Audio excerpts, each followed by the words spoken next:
Is it time to rest Carey Price, and did Jesperi Kotkaniemi just throw shade at Claude Julien? We've got all the answers on this week's Hockey Inside Out.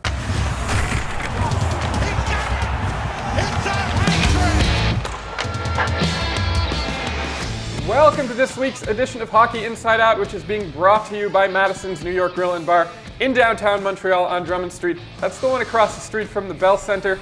Your home away from home for Canadiens road games. Okay, before I start the show, I want to let everyone know that in addition to his live game blogs, HIO contributor Julian McKenzie will be adding an About Last Night post after every Canadiens game, beginning with next Saturday's game against Toronto, so you can check that out on the Montreal Gazette's Hockey Inside Out homepage. All right, with us on today's show, we have Stu Cowan from the Montreal Gazette, former Montreal Canadien Rick Green, and comedian Joey Elias.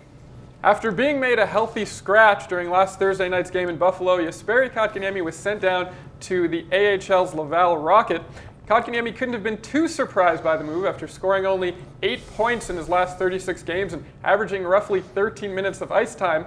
But despite the Rocket blowing a 3-goal lead and losing 5-4 in Kotkaniemi's first game with the team, the teenager insisted that this was his favorite game of the year. Stu, you're the father of two teenagers.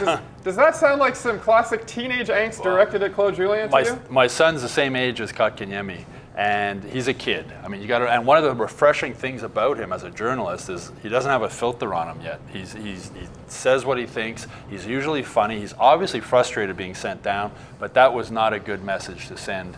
That's your favorite game of the year when you get sent down to the AHL, you blow a 3-goal lead, you lose the game. Remember Ryan Poehling getting sent down at the beginning of the year? He was pissed off, and that's, I think, the reaction you want to see from a guy who gets sent down. Part of my concern with Kotkaniemi, he is a kid. I think he knew what he was saying. I sort of wonder the influence that his father might be having on him. It's sort of starting to remind me a little bit of Alex Galchenyuk. His dad's in town. Arpin Basu wrote a story in The Athletic on the Saturday morning after he was sent down. His dad brought him to the outdoor rink and had him doing drills, which is sort of cute, but also sort of maybe a little bit concerning. And so that's something I'm a little bit concerned about. But Kotkaniemi, again, he's 19 years old. He's a kid. He was frustrated. Maybe wishes he didn't say what he said. But as a journalist, I'm sort of happy that he doesn't have a filter. The Habs haven't been able to filter his comments yet. Yeah, I agree with you, Stu. I mean, he is young. He's going to maybe say some things that he shouldn't be saying, and he has to be careful. Think about it first. Don't say it. He's a guy that probably is still learning to understand what he needs to do to play at the NHL level, obviously, to have some success. And he probably should have been down there before, that's my personal opinion, and been given an opportunity to play and experience, the type of game that is played on this side of the sea. He's a good kid, and I think they have to be really careful how they handle them, and most importantly, in how they develop them. And I think he's better off to play as much as he can play at the minor league level at this point. I think that the send down was necessary, and again, like you said, Rick, it came too late. I think had they maybe sent him down a little earlier, maybe he'd be back up with the big team now, because he would have got all the ice time that he needed to develop. I mean, he had a crazy year last year, and the expectations were high. And, for a young kid like that to have that weight on his shoulder, I've never had that kind of weight on that shoulder at that age, so I don't really know. But I can tell you I've said some stupid things in my life, and sometimes it's therapeutic. I'm not trying to defend what he said or how he said it, but I think it's just a way for him to say that, yeah, I'm down here. I don't like it, but look, I had fun. And I think everybody was talking about, the joy of the game again and stuff like that. So I think he's going to be back in the NHL. I don't know if it's going to be this season with the big team, but there's a lot of talent there. And again, the whole, anytime a parent gets involved with a professional athlete that is their child, to me, it just reeks of trouble. Well, I remember back when Sidney Crosby first joined the Penguins, and his father was always around, and Mario Lemieux had a conversation with him, basically telling him, back off, we got your kid, we're going to take care of your kid. back off. But with Kotkaniemi, I like Kotkaniemi. I like him as a player. I like him as a kid. You know, I'm around him almost every day. He's frustrated. And the same as when Ryan Poehling went sent down. With these kids, they've never been cut from a hockey team in their life, right? So they were the best players since they were 5-6 years old. When Ryan Poehling got sent to Laval at the beginning of the year, he was upset, understandably. His head wasn't in it when he went down there, but he's recovered from that. So Kotkaniemi, the thing is, he wasn't playing well. You know, and plus he had a concussion, he had a groin injury. It was a tough season for him. There's a reason why they call it the sophomore jinx. I always think that the first season of any pro athlete, you're living your dream. The second season, it becomes a job. And I think that might be a little bit of what happens with Kotkaniemi. Ryan Poehling has played almost 30 games for the Canadiens. Do you think it's time to send him down to Laval? I think I think when Jonathan Drouin or Paul Byron comes back, I think they will send him down, especially as they're falling further and further out of the playoff. I think they want him to go down there, play top line minutes, maybe put him with Kotkaniemi, although they'll probably want them both at center, but just play major minutes and get the experience of a playoff drive. And I think, as I was mentioning earlier, when Poehling went down the first time, I don't think he handled it well. He was upset, but I think if they sent him down the second time and explained to him, look, you've shown that you can play in the NHL. You're going to be here next year. We just want you to go down there and dominate at the AHL level and get tons of ice time. So I think he will end up there.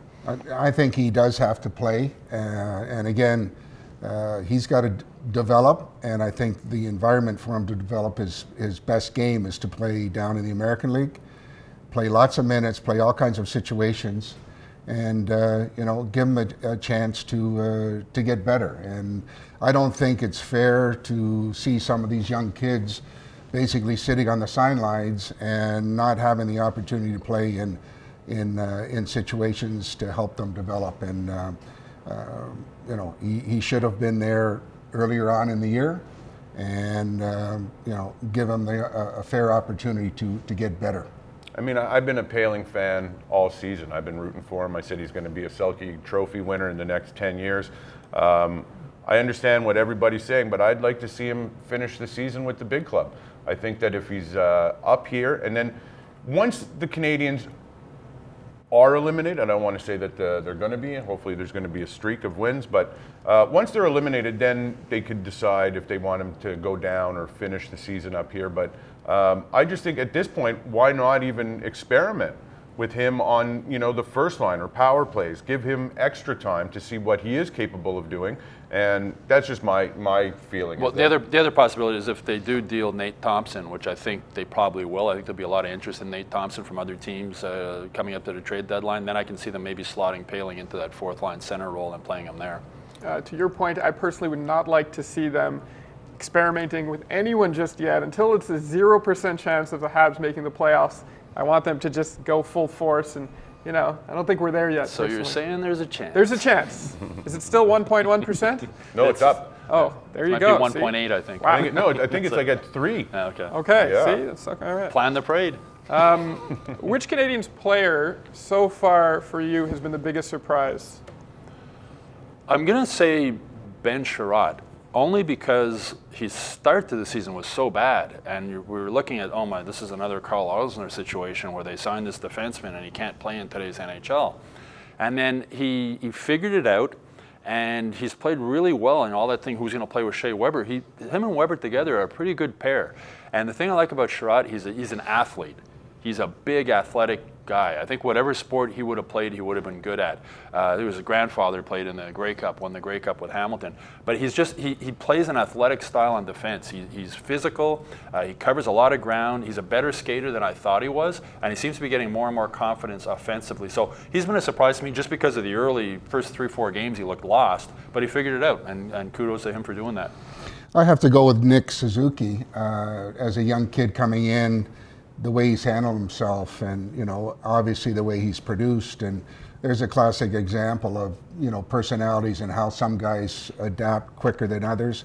He came in, and with a little bit of time that he was given, he was able to advance his game and understand how he needed to play at this level. And he's got 10 goals. I think that there's nothing but upside for him moving forward.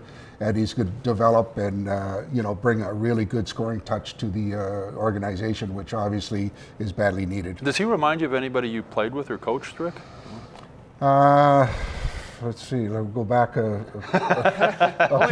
few hundred guys and a few years. Nobody really that kind of jumps out at me at this point, but I'm really happy to see that these young guys that are able to come in and, develop and, because it is tough. It's a tough transition for these guys, and for them to step into the NHL level and caliber of play is a real challenge. And for them to handle it is a real bonus. And he's done a great job. Well, we were talking about Kotkaniemi. It sure didn't hurt Suzuki sending him back to junior last year, right? I mean, it's always a little bit of a long shot as far as how you want to handle these guys, and sometimes you win, sometimes you don't. But I think the bottom line is they need to play, and they need to develop, and they're going to make mistakes, which is normal. But you just have to throw them back out there, and hopefully they'll understand what they need to do and get the job done. My surprise is Yoel Armia. I didn't think he was going to have the numbers he put up. If anybody has him in his hockey pool, I doubt you drafted him in the first round, or he was a pickup.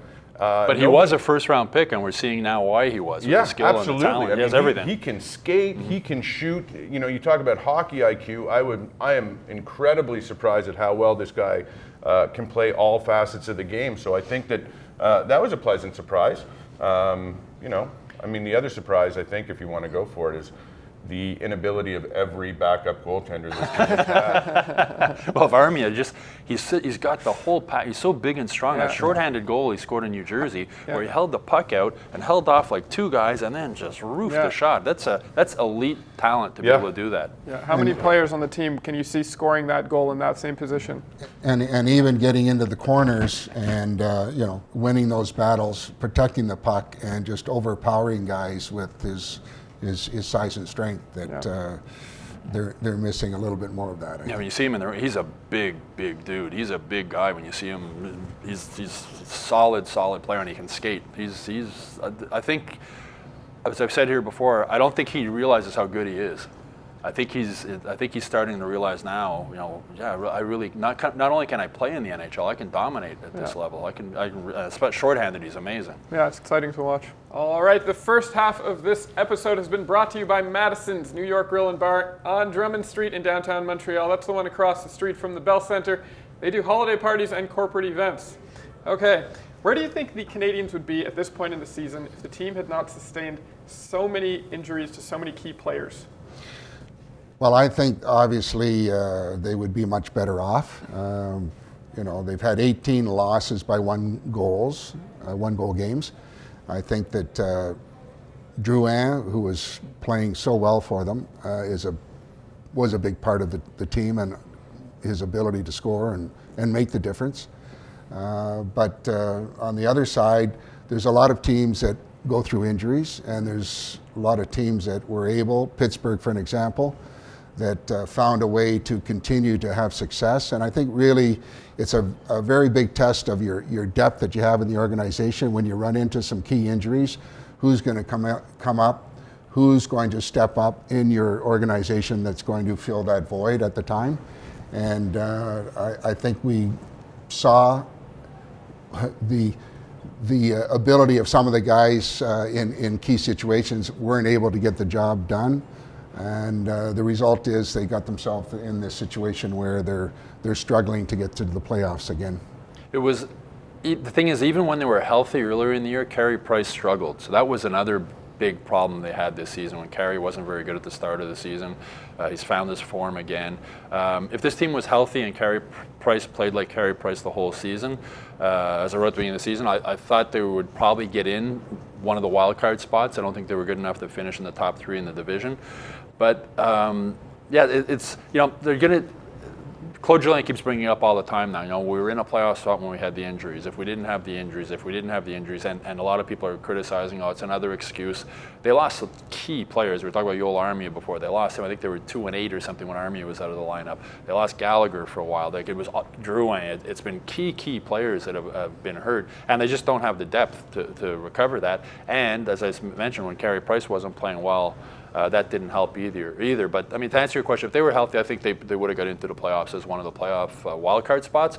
I mean, when you look at all the things they've gone through, they're still 7 or 8 points out, despite 2 8-game losing streaks, despite the injuries, despite Carey Price not playing well. So I think they would have got in if they had been healthy.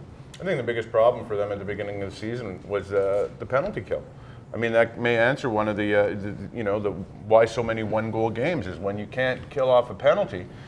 Even when you're healthy, it doesn't matter if your full roster's there. If you're not giving everybody a chance to get all the ice time that they want and need, it doesn't really matter. So and again, the Price thing was, he was very shaky off the start. The backup goaltenders never really came through. The PK, I think they would be exactly where they are right now. Well, Really? the thing is that your best penalty killer has to be your goalie. Yeah. And when Carey Yeah. Price wasn't very good at the beginning of the season, that's one of the reasons they fell so far behind in the penalty kill. And we're talking about Joel Armia, what a great penalty killer he is. That's one of the reasons they played so poorly when he was gone.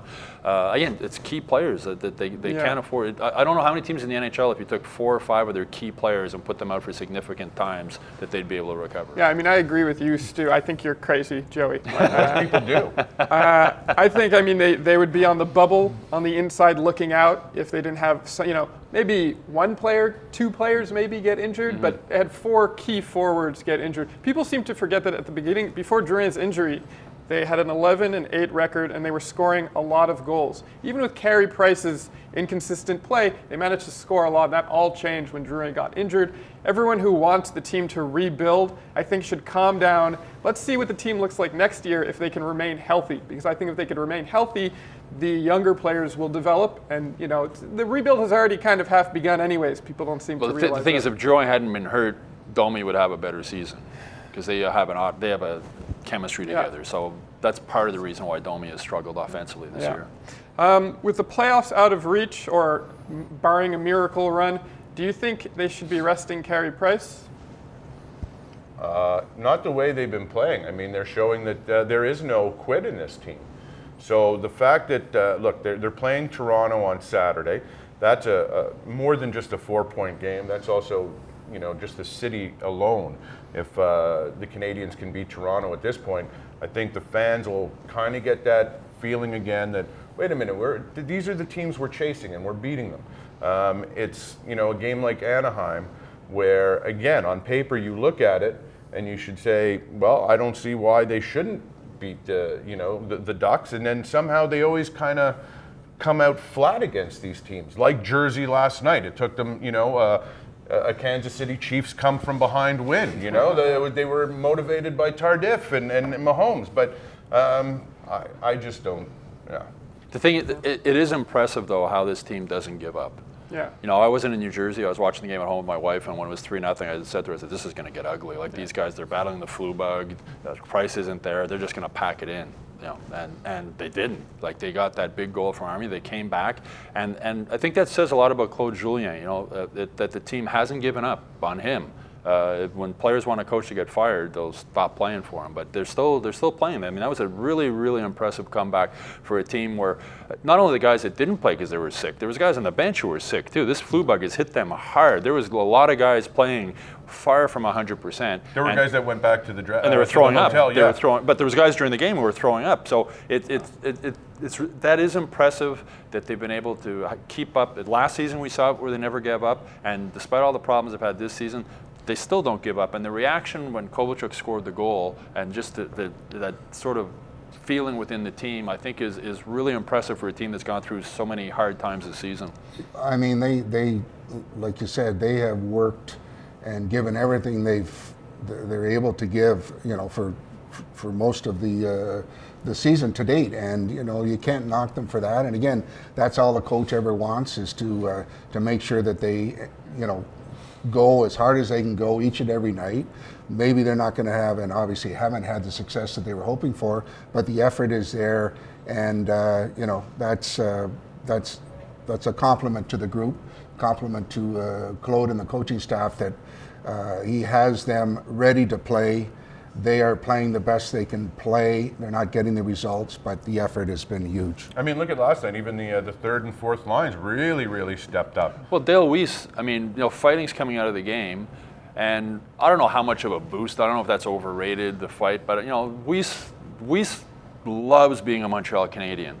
He's a guy who realizes his NHL career is sort of coming to an end and he doesn't know where he's going to be next year. And I don't know if it does work, Rick, you'd know better than me, but I'm sure it does fire the guys up a bit when they see a guy like Dale Weiss, a fourth liner, get up. He was pissed off. We're losing. We need to light a spark under this, and he did, I think. And it really isn't his style to do something no. like that, and he stepped out of his norm to try and get the team going. And you have to compliment him for trying to do that and try and get the bench up and fired to push to the end of the game. And I give him full marks for what he did. I think it's an example. Max Domi said earlier that Dale Weiss is one of the favorite teammates he's ever had, and I think that's maybe one of the reasons why this team doesn't give up is they have guys like him that the younger guys can feed off of and keep that fight going. And I do believe they have good chemistry, because if they didn't, I don't think they would be pulling as hard as they're pulling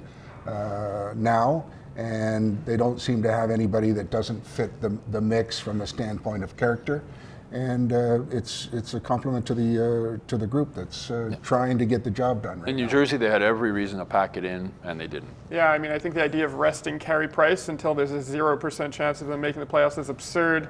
If this team has one thing, it's that never say die attitude, And also, do you think Price, if you went up to Carey Price and said, listen, we're done. I'm gonna rest you for next we're October. going to go home now. Well, go they're home, take the next 6 weeks off, just go.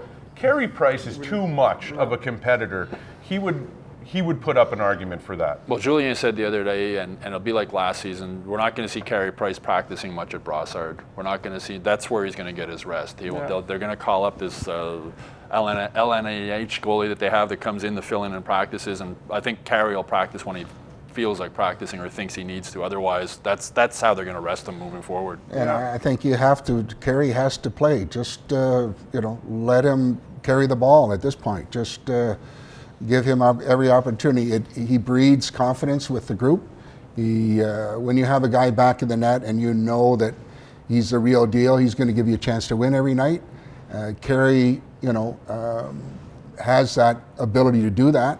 And you let him do it and see where these guys can go. And stranger things have happened, and you never know until it's mathematically cut and dried. That's right. All right, well, that is all for this week's show, which has been brought to you by Madison's New York Grill and Bar in downtown Montreal on Drummond Street across from the Bell Centre, where you can wait out the traffic and enjoy their $10 specials after every Canadiens game. How much of a factor do you think the injuries were in the Canadian season this year? Where do you think they'd be in the standings right now if they didn't have all those injuries? Let us know in the comments section below. My name is Adam Susser, and we'll see you back here next Thursday.